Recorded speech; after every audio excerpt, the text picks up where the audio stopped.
Proiektu aurrera ateratzen zen eguna, ustean 13 izan zen, ondo gogoratzen dut, egun horiek oso ondo gogoratzen dira. Eta, nire representantekin hitz egin nuen, gero familiakin, eta segituan Done Jauke bidaia egiten hasi nintzen. Hori oin dela 3 hilabete izan zen, ustailaren amaieran, eta, justo hemendikan, Zierroenatikan pasagin nintzen, Done Jauke bidaia da, eta gaur egun, hori telesaiekin lan eta lan ari gara hemen, eta hori oso pozgarria da, ez.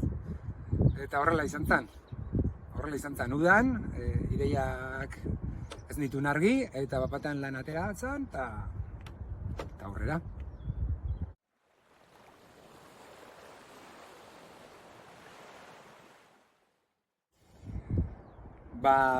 Peioren pertsonaia lantzeko gehien bat asko irakurri dugu, gidoia, eta gero baita ere Pedrokin eta Antoniokin asko landu dugu Peioren pertsona, ez? Azken finean pertsonaia hau, honek bi aurpegi dauzka, bat hasieran ikusten duguna oso jatorra dana, eta gero ondo marrasteko aldaketa hori bere maltzurra aurpegia edo lan asko egin dugu hirurak batera azken finean, ez?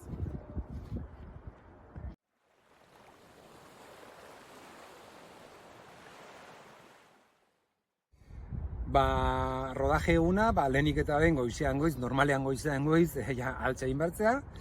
Eta, ni ointxe bertan, algortan nago, seria bertatikan bizi izan dut.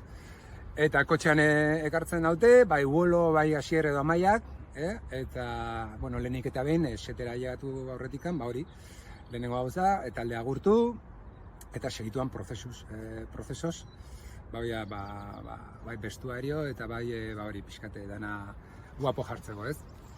Gero segituan, zuzendariekin batu, Pedrokin, Antoniokin, eta estena hortan lan egiten duten aktorekin batu, eta entzaioa egin, eta aurrera. Hori errepikatu, eta atxalden etxera, eta horrengo egunen prozesu berdina.